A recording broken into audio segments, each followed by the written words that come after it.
Assalamualaikum warahmatullahi wabarakatuh. Waalaikumsalam warahmatullahi wabarakatuh.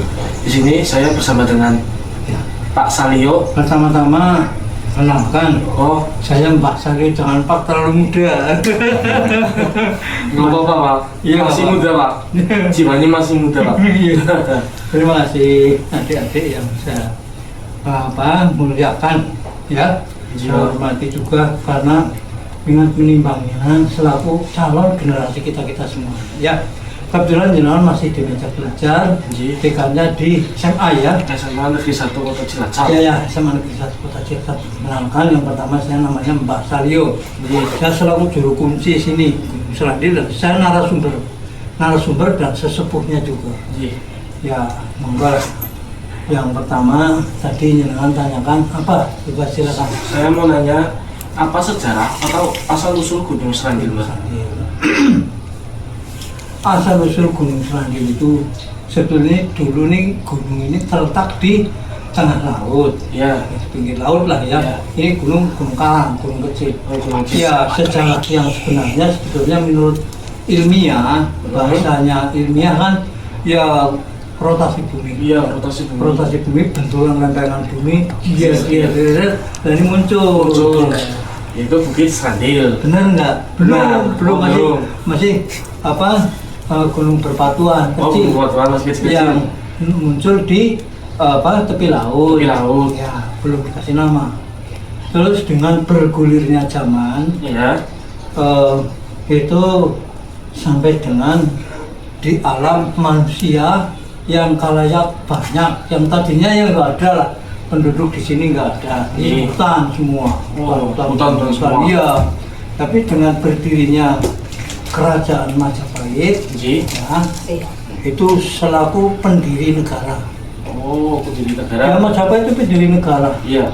Yang menciptakan negara Kesatuan Persatuan diawali dari zaman Majapahit yang pertama. Iya. Karena pendiri Nusantara, Majapahit kan penguasa tunggal Nusantara. Iya. Jadi seluruh jajaran Jajaran. negara-negara, kerajaan-kerajaan mana saja akhirnya takluk dengan Majapahit. Itu Iya.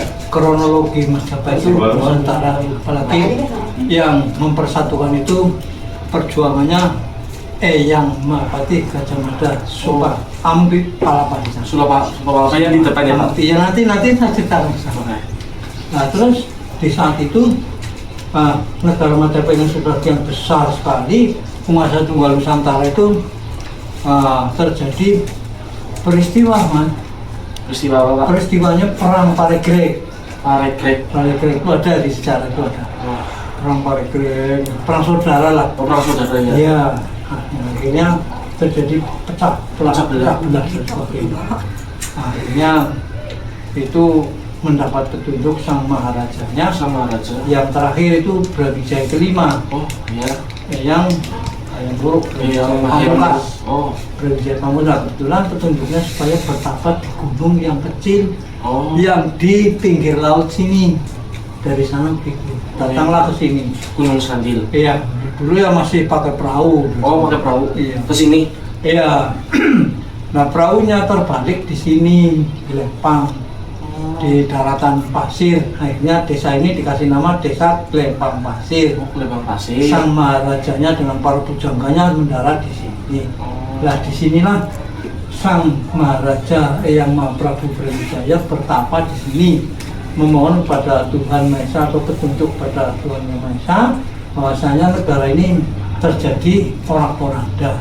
Mohon dengan sangat, oh Tuhan, semoga saya mau menjalankan bertapa di sini. Nah, disinilah bertapanya.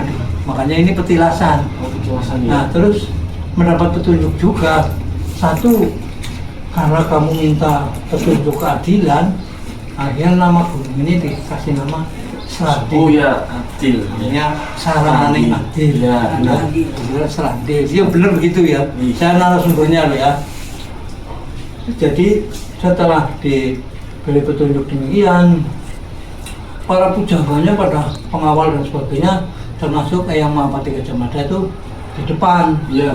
mengawal sih. Nah, Maharajanya di sini, terus kisah Dopal Megengkong sih di sana. Yang paling bersejarah di sini.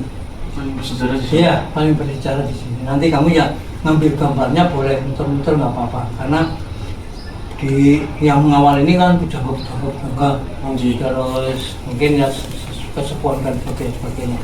Pengawal aja, jadi terutama ini yang sangat bersejarah, kronologinya itu. Nah, akhirnya mendapat petunjuk negara ini supaya dirubah menjadi republik. Republik. Nantinya bukan langsung. Bukan langsung. Akhirnya dikasihkan mandat ke Haji Wijaya, Sultan Wijaya, untuk menciptakan negara kesatuan persatuan secara Nusantara yang kedua. Dari Nusantara yang pertama Majapahit, yang kedua itu Mataram, Mataram. Jogja. Dari Eyang Panpan Senopati ya Haji Wijaya itu sampai dengan 1, 2, 3 ke yang ke-8 yang disebut merintis kemerdekaan mendirikan negara republik, yaitu Republik Indonesia. NKRI itu yang Hamengkubuwono yang ke-8. Ya, nah yang ke-9 ini hanya untuk mitos sejarah aja. Ya, itu yang sejarah yang benar gitu loh. Sebetulnya beliau lah ini tunjuknya dari sini. Yang menerima petunjuk dari Tuhan Maha hasil bertapa lah. Bukan musyrik, bukan syirik, bukan apa, tapi bertapa. Memohon kepada Tuhan Maha Esa bahwasanya negara ini supaya bangkit kembali, kesatuan persatuan jangan sampai hatinya rusak dan seterusnya ini, bahkan malah kalau bisa lebih kuat kesatuan dan persatuan. Nah, petunjuknya supaya dirubah menjadi negara republik. Terus kamu tahu nggak kalau negara Majapahit undang-undang dasarnya apa? Belum tahu loh. Belum diajarkan ya. Belum diajarkan. Mungkin kalau kamu dari perguruan tinggi baru diajarkan. Tapi sekarang tak kasih tahu. Ya. Itu undang-undang dasar negara Majapahit yang disebut Nuswantara, belum Republik Indonesia sih, masih Nuswantara. Oh iya. Itu undang-undang dasar negaranya namanya Poncowaliko. Poncowaliko. Iya. Kamu ke sana juga silakan, tapi di situ ada tulisan. Tulisannya. Undang-undang dasar negara Nuswantara Poncowaliko nanti. Barangkali kamu nanti suatu saat disuruh ziarah ke tempat-tempat yang bersejarah, pasti nanti datang ke bukan hanya ke ini aja, ke tempatnya Pak Karno, apa itu namanya? Apa ya? Makam? Iya, makamnya Pak Karno. Ya. Nanti setelah dari situ ke Trowulan. Trowulan itu ya pendiri negara Nuswantara ya. Sebelum republik itu sudah ada tercipta negara kesatuan persatuan secara Nuswantara ya di Majapahit itu. Penguasa tunggalnya ini yang Mahaprabu Brawijaya. Ini nama ini jangan ditulis di sini kalau ini nama salah. Oh, nama salah. Salah itu bukan kesepuan sini dan tidak setahu saya. Masa Mbah Gusti apa itu? Coba Gusti Agung Sultan. Sangat salah. Oh, namanya siapa Pak? Loh, pendiri negara secara Nusantara atas utusan dari Tuhan Yang Maha Kuasa. Wah, itu kan sudah sangat luar biasa lah ya. Itu namanya Eyang Gusti Sultan Agung Murahiti. Itu aja nama Pangejawanta.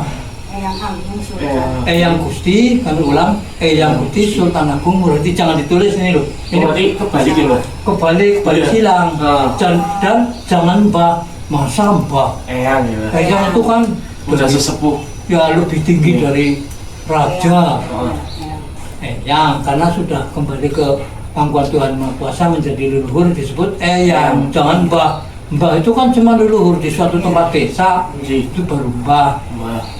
Itu yang benar begitu ya. Ini nanti direkam masih ya. Masih. Semoga jenengan selaku penerus nanti juga bisa napak tilas. Bukan berarti syirik, musik dan jangan. Ini napak tilas tempat-tempat yang bersejarah konon dulu berdirinya negara.